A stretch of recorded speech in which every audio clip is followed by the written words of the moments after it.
play the theme song. It's just a quarterly hangout. Figured what the heck. Make it all official. Then I forgot to turn it up. That ruined it. Hi, Jenny. Hi, Tom. Welcome to the official, I think I might have misnamed this. Did I misname this? It's Q1. Q1 Analyst Hangout. Let's see. What did I call it? No, I call it Q1. Yeah. Hey. Yeah, we're good. We're in good with the financials. So hopefully Roger Chang is going to pop in here in a little bit. And we're just going to update you on what's up with DTNS for the next quarter. Obviously, you all probably already know already that the biggest news is, of course, Jennie taking on awesome new responsibilities at Marketplace, working with Kai Rizdal over there and friends, including Molly Wood. Friends. And we're excited about that. We're excited to see Jennie be able to apply her talents across an even wider empire. But it also, unfortunately, means that because they do their show in the middle of the day, you won't be able to be around regularly for the post-show and pre-show hangouts.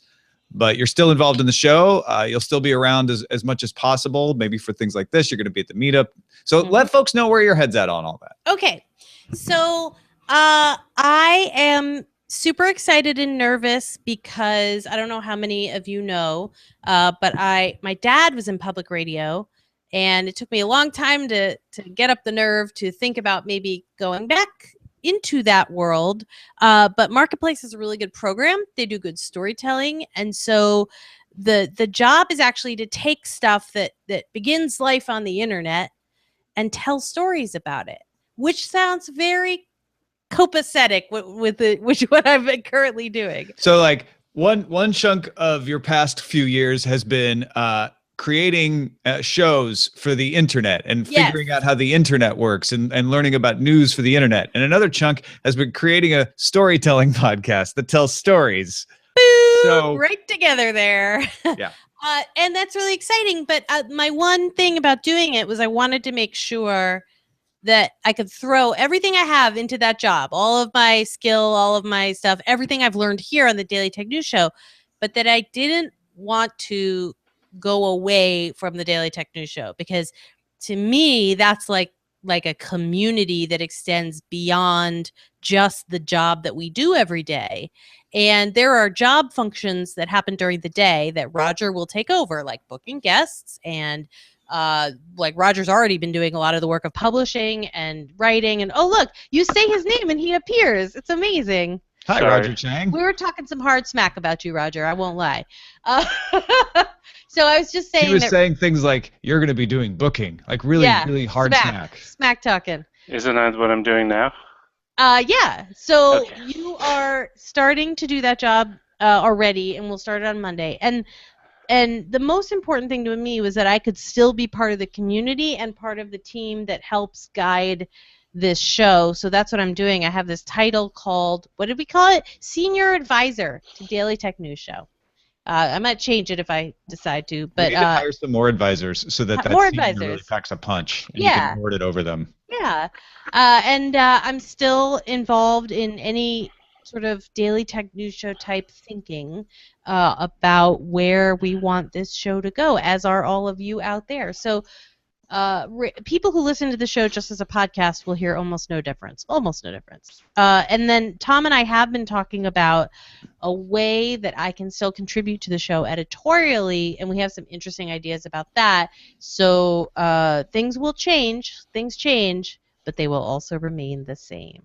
Yeah, if your focus is the main show, the one that goes out as an audio podcast, the one that starts with the theme music and ends with the theme music, you shouldn't notice a change.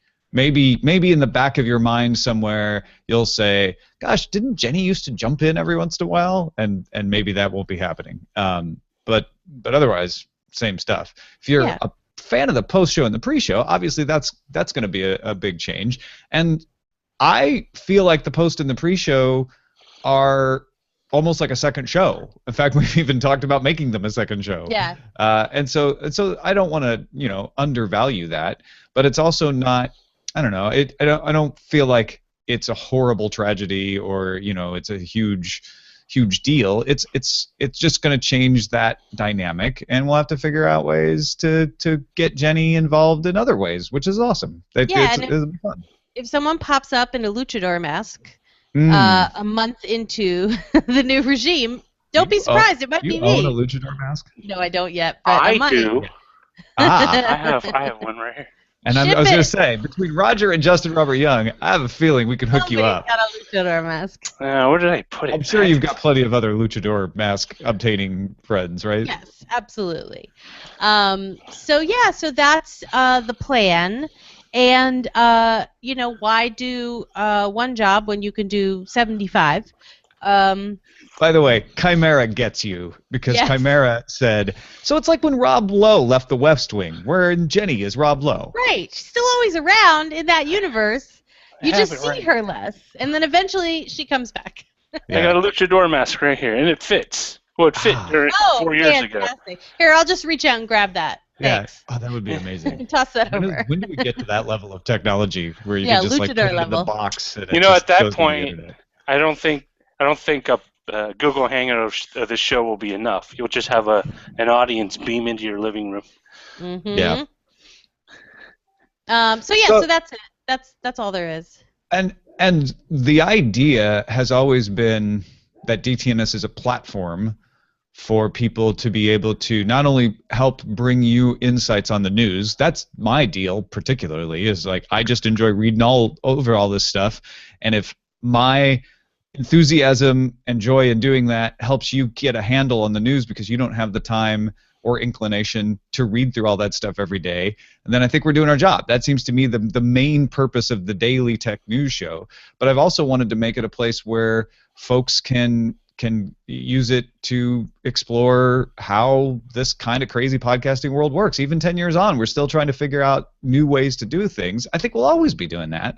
And so Jennie's going to help with that too, continuing to advise and say, well, what about this? Could we try this? Oh, I know this person. And hopefully creating some bits. And we want to do more different kinds of content too. Yeah, we're going to keep growing. That's the exciting part. Yeah, and I have often said this. I don't know how clear I've made it. I don't believe in growth for growth's sake. I am not a numbers chaser. And so people often are like, what are the numbers? And I'm like, I don't know. I look at them. They're interesting. Stats are cool. I like stats. I'm a stats nerd. But I am especially pleased about DTNS that we don't have to chase the stats. You know, we don't have someone else holding something over us saying, you really got to get the stats up 10% this quarter. I want to go after the content first. I've always been a believer that if you focus on the content first and then other things, it can flow from that. And so now that we've got the daily nailed down, and now that we've got day 6, you know, in development on its way, and a possible day 7 with our new milestone shaping up, it kind of loosens the strings. We can go free. We can float around and like try. I want to do explainers. Like I've been for a long time wanting to sit down and find the time to be able to say like, okay, blockchain, here's how it works. Okay, Apple encryption debate, here's how it works. But also Jennie likes to tell stories. I'd like to get more stories from Jennie. Justin likes to deep dive on things and do like, you know, what's follow the money trail sort of thing. I'm probably not explaining that well, but you know, and Veronica likes to talk to people and figure out how the different worlds that create startups and create new technologies work. So I kind of want to just make this a place where people can explore that sort of thing. Yes, I agree.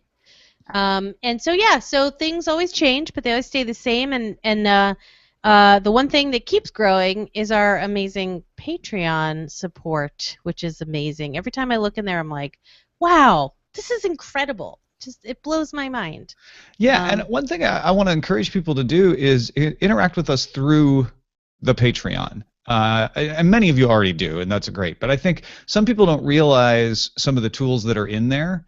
If you are backing the show on Patreon, you can send us messages.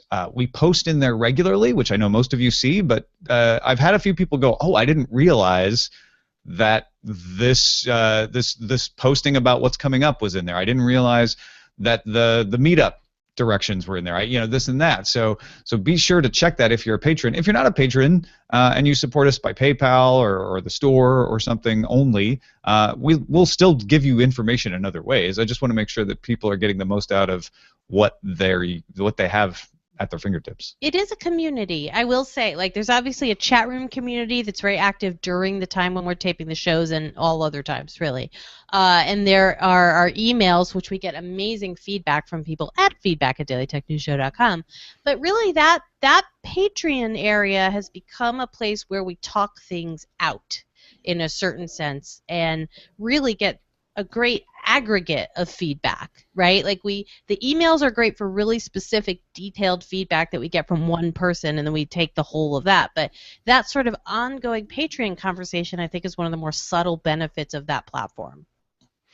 One thing that I've been getting question about more regularly is people hearing about the Slack channel, and they're like, how do I get in on the Slack channel? There are 2 DTNS Slack channels, one of which you won't get into because that's the one we use to plan the show. So unless you're actually a regular staffer on the show like Roger or Jennie, or you're a contributor, we keep that one for planning, just like what are we going to talk about today? And I know that would be interesting, but we kind of need to keep the chatter down in there. But we have one called the Analysts Slack channel, which is for people at the analyst level on Patreon. And some folks who are backing at the analyst level have said, I don't see the Slack invite. There could be a couple of reasons for that. One is you haven't gone and looked in your email. Maybe the spam caught it. The other is that you just started backing after the 1st of the month, and I send out the invites to that channel at the 1st of the month. So that's how you get in the Slack channel, and that is one of the benefits of supporting the show. We really emphasize that the show is supported because you want the show, and that's why we're like, look, give us $1 a month. That helps. If everybody in the audience gave us $1 a month, we would be golden. We would be rolling in it. We could do everything we want. But some of you can't, and we totally get that. And so we provide some incentives for people that want to support us a little more. Yep. And it's great. The Slack channel is amazing. If you're an analyst, you should have seen either in the Slack channel or on Patreon a Skype number that you can call into for this hour. I see a couple people have done contact requests to that Skype number, but just message me. Message me on that Skype number, and I will call you, and we'll take your question if you have a question. If nobody has questions, that's fine too. It is early in the year, so maybe you don't. Maybe you're just feeling like, you know what? It's just St. Patrick's Day. Whoa! What happened? That sounded like Claus. a noise. Santa Claus is trying to break into your house. No, Eileen's playing with the dogs upstairs. Santa Eileen is trying to break into the house she already lives in. With the dog. BioCow says we didn't post the live stream to the Slack. To the Slack. No, I didn't post the live stream to the Slack. Hold on. I'm going to do that right now.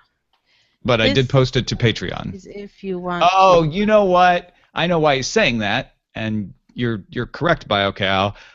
I, in Patreon, wrote, watch this space with a link, and then I went to Patreon and I posted the link, but I didn't realize I'd cut and paste that same language into the Slack, and then forgot to put it in the Slack. Apologies for that.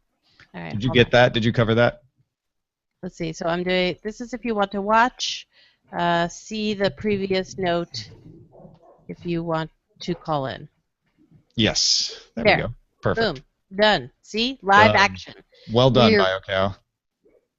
We respond to our audience in real time. Yeah, so now it's there in the Slack as well. But if you're not the analyst level and you want that kind of stuff, I posted the link to this in Patreon for all patrons, no matter what level. So that's another reason to keep your eye on that sort of thing. What other stuff do we have? Roger, do you have anything you want to talk about as far as, like, booking guests or things you're thinking of working on?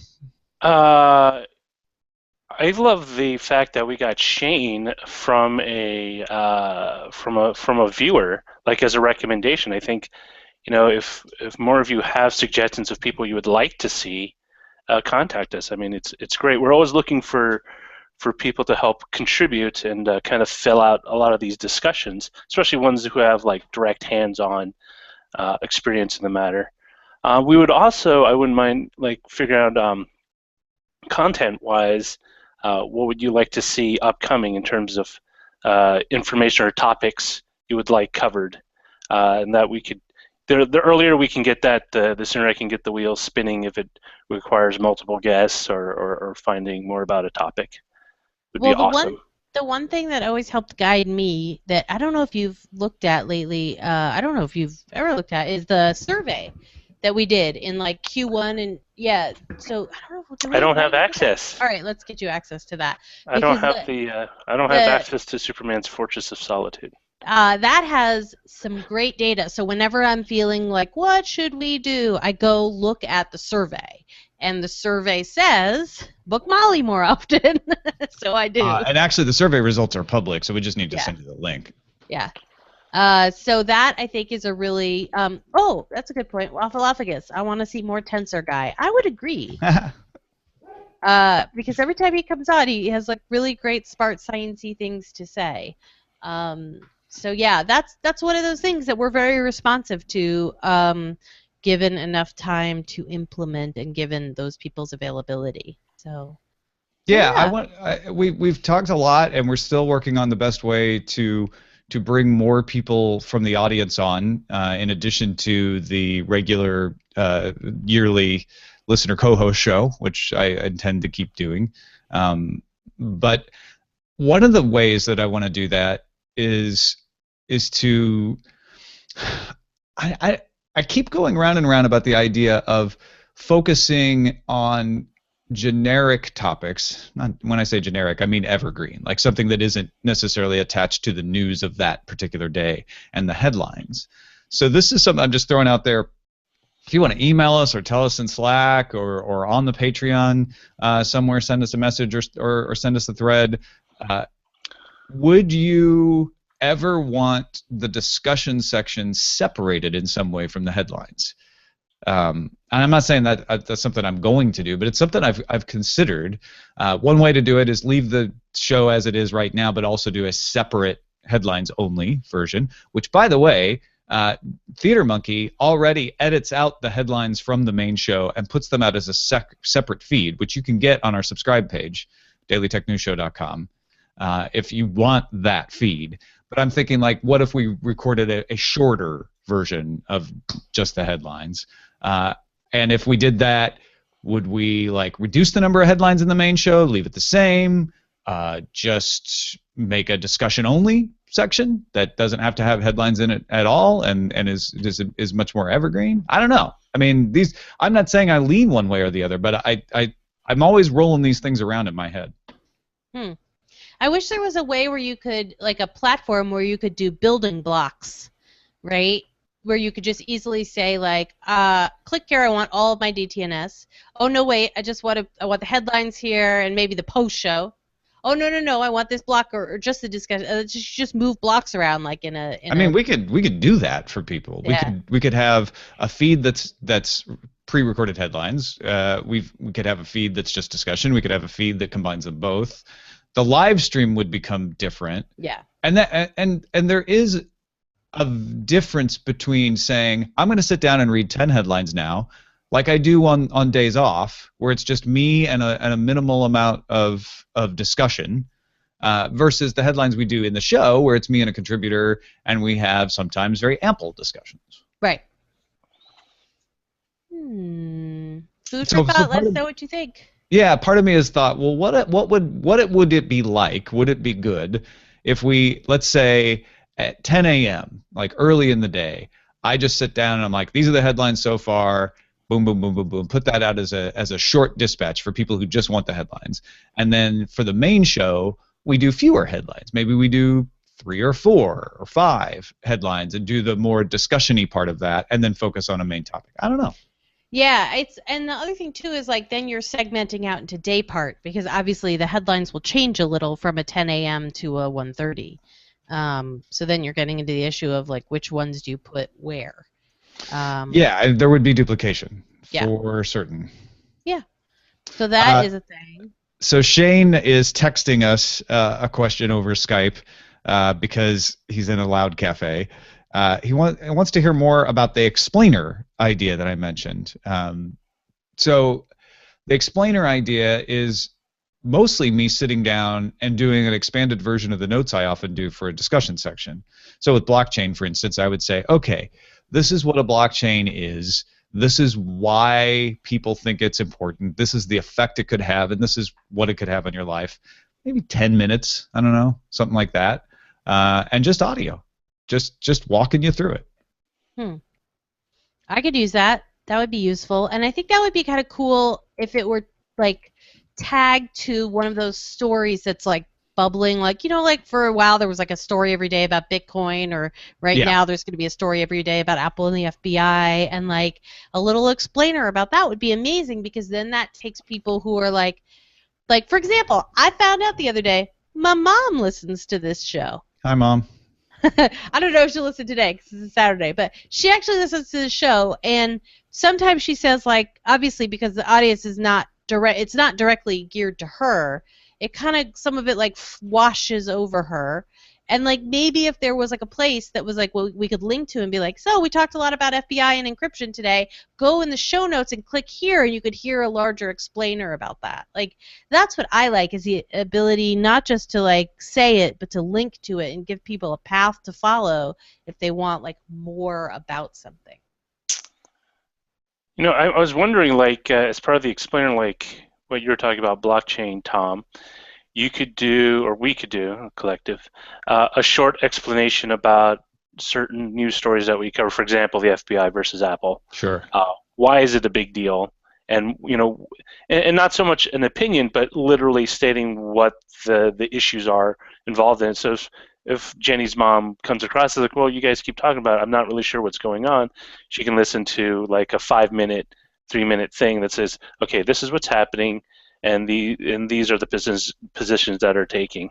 It's kind of like a intro to a boxing match. Like, you get the intro to the boxing match, and then you watch everybody box. You know, like it's just like a catch you up in case you haven't been following. It's kind of like a FAQ. A FAQ. Almost. Yeah. Where are we today? Or timeline or something. Well, one of the things that I try to do in the preparation of the show, especially in the writing of the headlines and my notes, is to separate the fact from the opinion. I want us to have lots of opinions on the show. That's why we have a discussion section, right? Is so we can say, well, here's what I think. But I also want it to be clear, like, what is opinion and what is fact? And I think that is something that is sometimes fudged more than it used to be in the world of news, and especially in tech news, which is someone telling you about the Apple encryption debate and telling you why they think Apple is right, rather than just saying, hold on, this is actually just what's happening. And right. And then we can move on to why we think one side or another is right, and what the implications might be and all of that.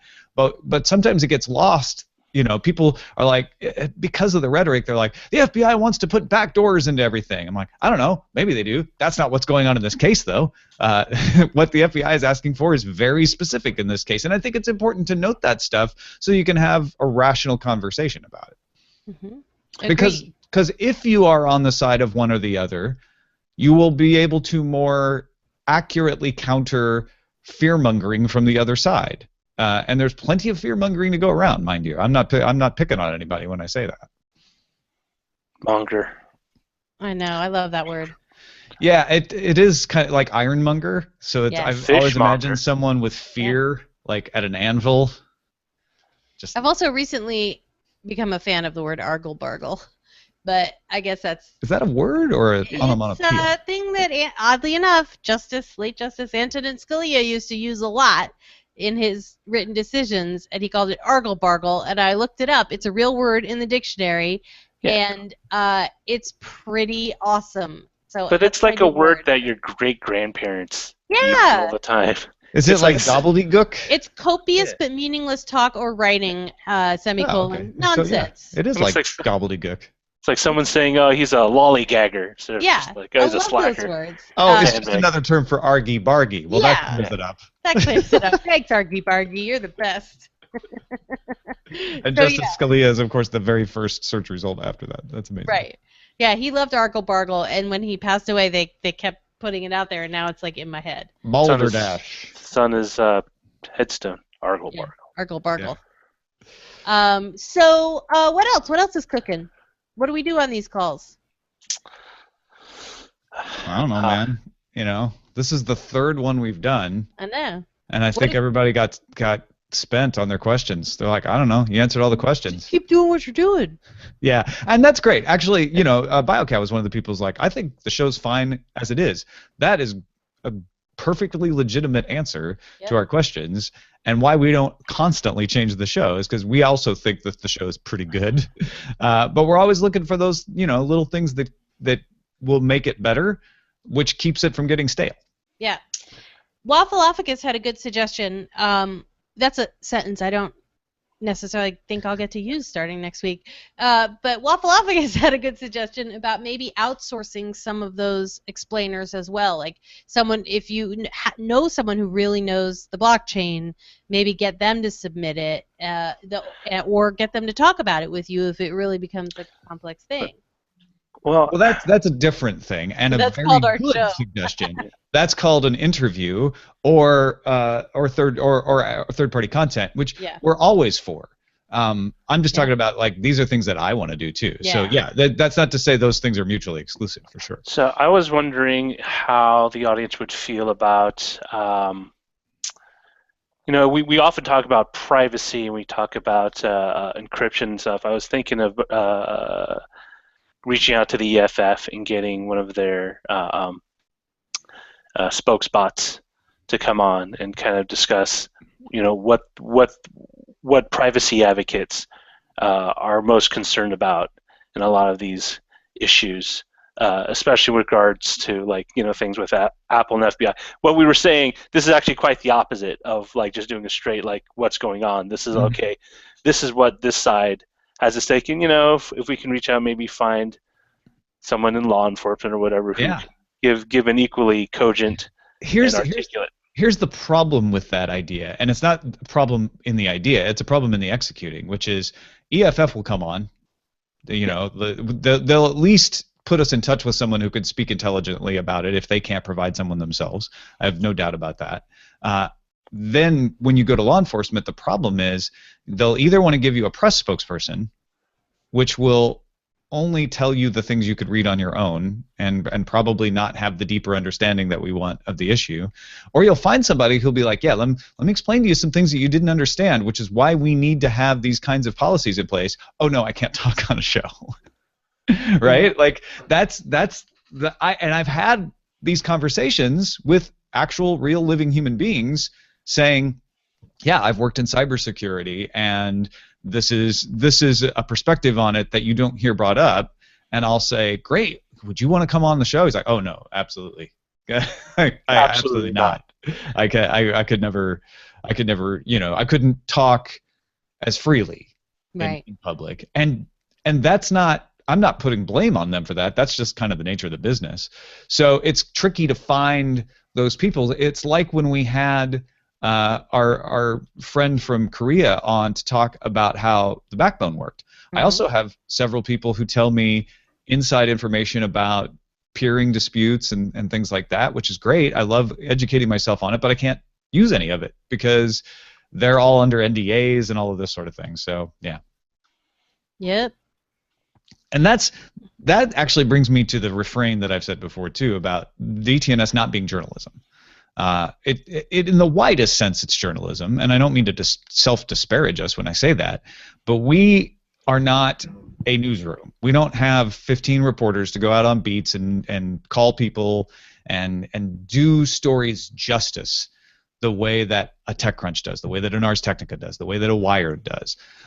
So I feel like our best position and the narrowing of our focus is to say what we're good at is following all this stuff and putting you in touch with the information on a deeper level, putting it in context for you because we touch it all every day, and sort of digesting it for you. That's our good thing. It's tempting to want us to go down the road farther and start to do reporting, and I think that's where you start to stretch it too thin, and which is why I love it when we get experts from the audience who actually work in industries to email us, to send us audio, and to point you in the right direction. Yeah. It's trying to avoid mission creep, essentially. Right. Like, maybe it's really valuable to have a broad overview that you can just take away and say, okay, now I feel like I know what's going on, the most important things going on in the tech world, and I might choose to dive deep down into one of them, right? And I might choose like that's enough for me. Now I know. I remember knowing, and like one of the things that makes Tom so valuable, if I may embarrass you for a second, is I remember back in Heartbleed times. Remember Heartbleed, that very exciting vulnerability that surfaced not last year, early last year, or 2014? Almost a year ago or 2 years Yeah. ago. It's in the year in tech history. I just updated it. It Yeah. scheduled that post. So I think it was 2 years ago, actually. Yeah, and so I remember that we had Heartbleed on day one. The day that it became a thing, it was a headline. And I noticed it took 3 days for it to trickle up to national media. And now we may do that sometimes, or sometimes it just, like, news happens after our show and it's on the next day's show. Like the news cycle in tech is pretty predictable, but stuff happens. Yeah. But I remember how far ahead, because you were like, look, I talked to Steve Gibson. This is a thing, and we had him on the air the next day, and like you knew from your analysis like how big a deal this was, and we need to really act on it. And just that level of news sense is very valuable when you're otherwise swimming upstream against a wash of press releases and things going on, and the ability to place things in context with the rest of the history of tech is insanely valuable, and I think that's what drives the support of this show, is that Tom's really good at his job, people. Enjoy it. Yeah. Hopefully. Oh, just take that compliment. Just take it. Wear it. I also think, and I'm seeing people in the chat room saying like, hey, I'd be willing to take on this topic and do a deep dive. I'd be able to. I'd want to do a couple of these. We should really create a formal method for that. And the reason I say formal method is so that it's easy for you guys who want to do it to know, like, okay, it needs to be in this format, this length, and I give it to you by putting it in this folder or sending it to this address or whatever. So that's something we should probably work on. And the other reason is I do want to, for other people in the audience, separate what it is that Tom said from what it is that audience said. And that's not because I think one is necessarily less valuable. It's just that if people have questions, and they always do, I want them to know where they should go with them, right? So if we just put everything out, it's going to be feedback at Daily Tech News Show. Tom, why did you have Waffleophagus say blah, blah, blah, blah, blah? And that's another thing to set up, is like, if you're one of those contributors who's making those explainer pieces, how do we get those questions back to you and give you the credit for it too, so that when people are like, hey, that was really great, they know like, oh, that was that person, that was Shane, and they know where to go to get more of that. Yes. Also, 40 Thieves, I'm really sorry. 40 Thieves said, any thought about bringing back the calendar? I really like that segment. Oh. I hate to say this. This is always the hardest one, right? Because this is the curse of Forecast, the old podcast I did with Scott Johnson, is when you have something that is very unpopular, but really loved by the people who do love it. And I'm probably overstating it with calendar, but yeah, nobody liked it. And when I say nobody, I mean most people, not nobody. Yeah. So probably not going to bring the calendar back.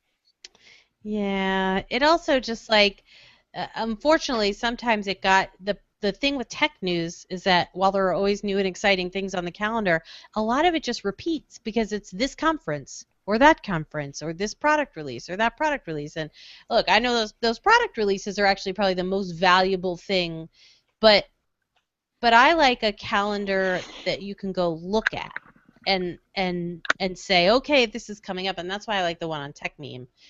So it didn't feel like we were necessarily adding anything to the idea of calendaring tech news.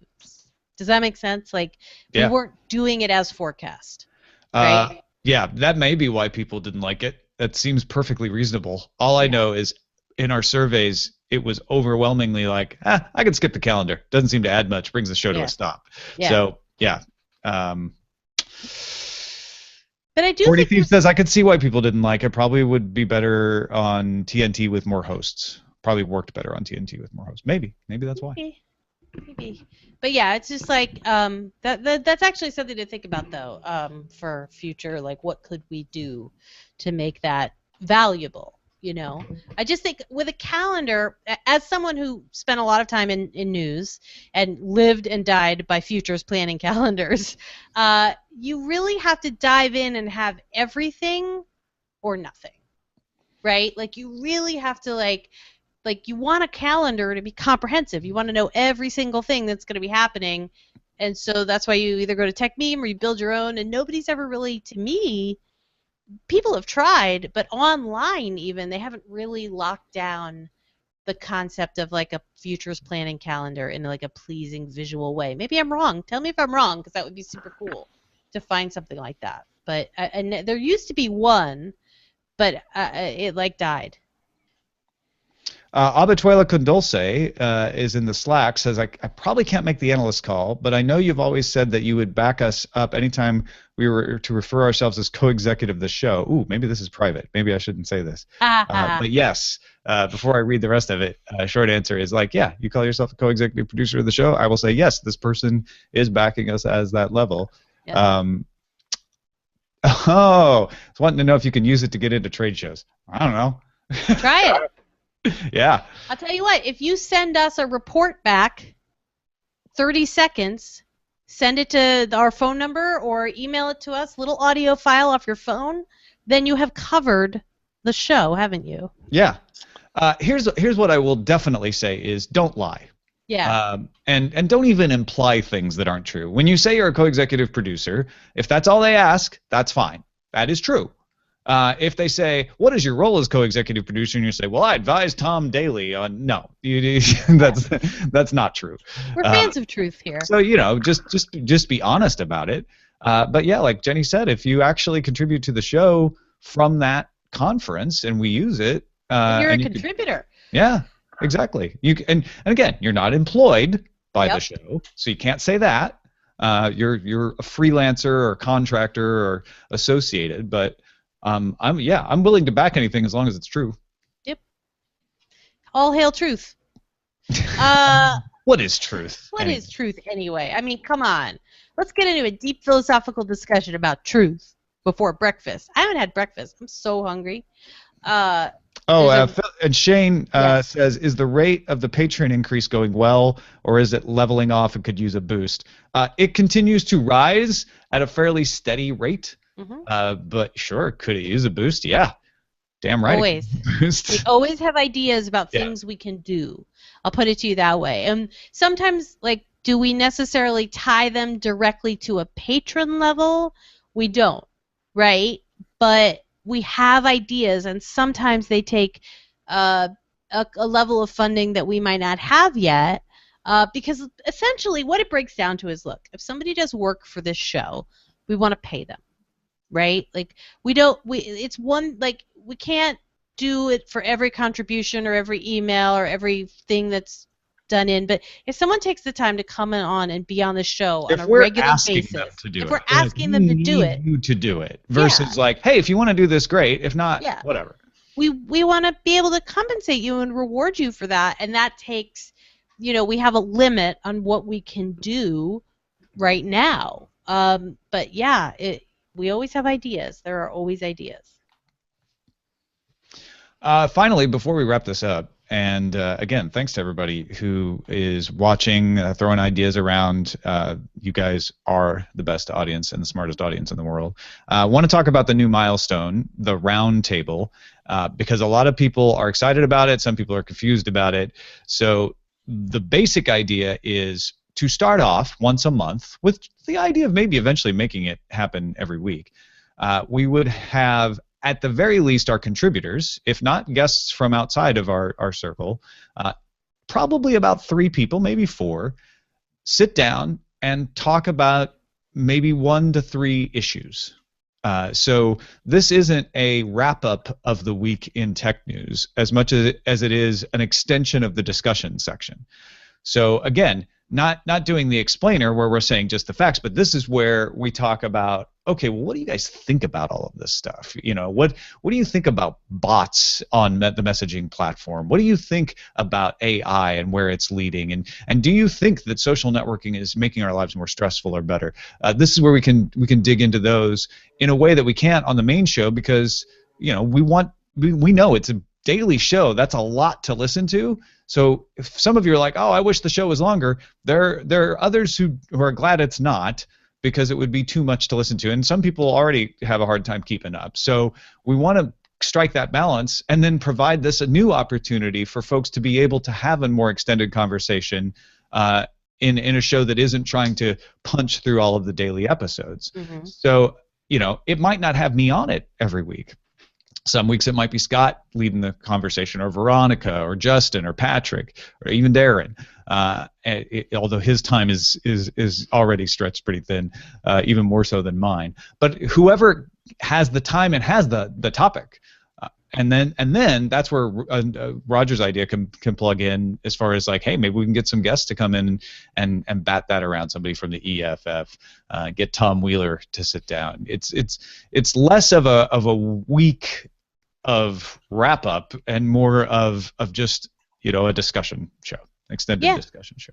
And also a space to be creative. Like, our show has a format, and it lives and dies by its format, essentially, and we tweak that gently every once in a while. But a discussion section show like that is sort of more of a sandbox in which we try different things that are interesting. So I love that idea. It's like, it's just a place where if someone has an idea and they want to develop it and bring it, like, we will bring you really good explainers or stories or explanations or news or discussion, whatever. Like, I love that idea of a block of time in which we can do cool things. Landry PM asks if there'd be one-time contributors on the roundtables. Absolutely. Yeah. It's kind of open season. Open season on ideas, people. Bring them here. Feedback at dailytechnewsshow.com. I'll be reading them all the time. Yes, you as ever. Anything else that we should talk about that I forgot? We're having a meetup. Yeah, by the time a lot of people watch this, it'll be over. We had a meetup. It was really fun. Great. We'll try to do them in as many places around the country as we possibly can. So there's that. Roger, anything else? Not that I can think of. I unloaded what I had on my mind. Clans. He wasn't paying attention. No, I'm actually looking at my emails for next week. I know Roger is taking this job very seriously because he made the bed. He made the bed behind him, so he's I really always make my bed. Most times. So you're actually working on the show while we're talking about the show. Yes. Is what you're saying, Roger? Yeah. Well, I'm setting up an email for Andy for Monday. I don't want to email him, so. Cool. And then I'll scratch off all these people that we don't want just yet. Wait, BioCow. I did not get your text on Skype, BioCow. BioCow says he sent a text, but I don't see it. Did you send it to the secret place? The secret place? Sounds really bad. That sounds like a Disney title that they rejected. You might have to create a contact with it. Ethan Kane says he's going to start hosting unofficial DTNS meetups when he gets to Alaska. Absolutely do that. Oh, man. yeah. If there are DTNS fans in Alaska, we want to see you all together. For sure. But anybody anywhere can do that. If you just want to like post a DTNS meetup, again, that's something you can let me know. I'll throw it in the Patreon updates. We can put it out on the blog, stuff like that. That'd be great. Awesome. Hey, guys, I got to go because pancakes are waiting. There are pancakes in my immediate future. Ooh, what kind of pancakes? Dupar's pancakes that are the best. They are the best. But I guess there's an expression that a friend of mine used to say, my friend Marcia, back at CBS News, and she used to say, I love you like pancakes. And that is really true for Tom, for our contributors, for this community. I love you guys like pancakes. And in the Josephson Flanagan household, that is the highest compliment that exists. Thank you, Jennie. Thank you. Now go eat pancakes. Yes.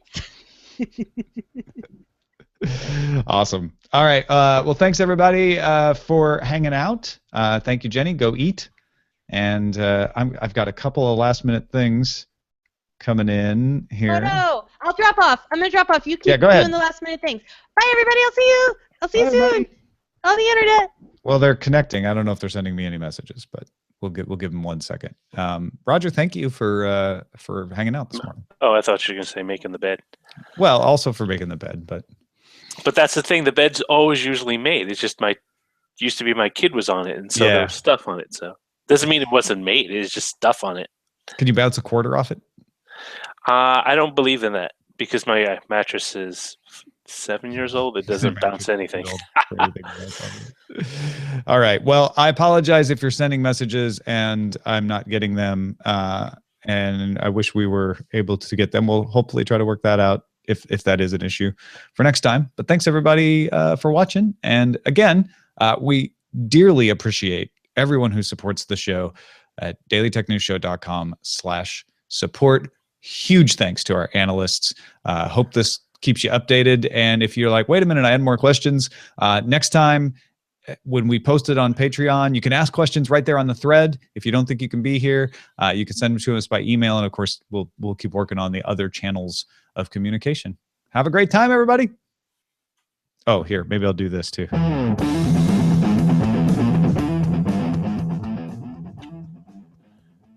Woo. Dun, dun, dun, dun, dun, dun, dun.